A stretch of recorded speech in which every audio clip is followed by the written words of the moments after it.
Le cheveu afro.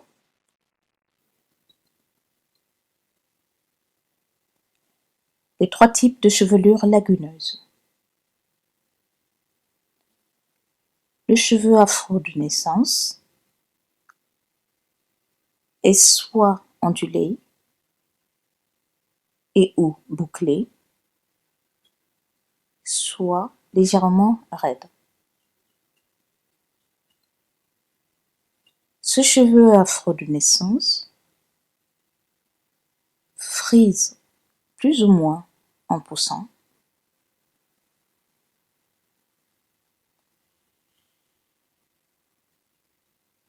et ou crêpe plus ou moins en se fortifiant.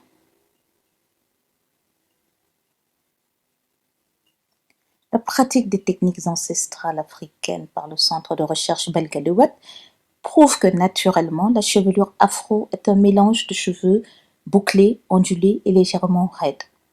Chez certains sujets, la composante bouclée est majoritaire, comme chez cette momie de la tombe 308. Aujourd'hui, grâce à la pratique des techniques ancestrales africaines des soins cosmétiques naturels, la jante noire, même non métissée, peut retrouver cette texture bouclée du cheveu afro. La présence de gras dans les cheveux de cette momie a fait dire aux chercheurs que les hauts dignitaires de l'Égypte antique tels que la reine Nojmet ont dû utiliser des produits gras pour garder leur chevelure coiffée dans l'au-delà.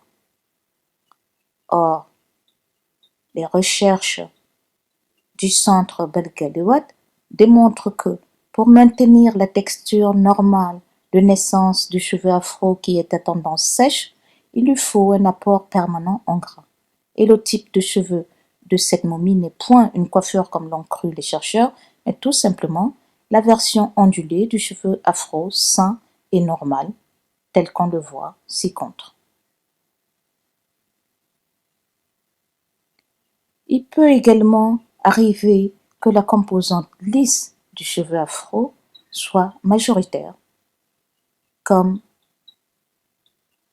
chez cet homme Béja du Soudan, ou encore chez Ginger, mort depuis plus de 5000 ans et qui est la momie la plus ancienne nommée d'après sa couleur de cheveux gingembre.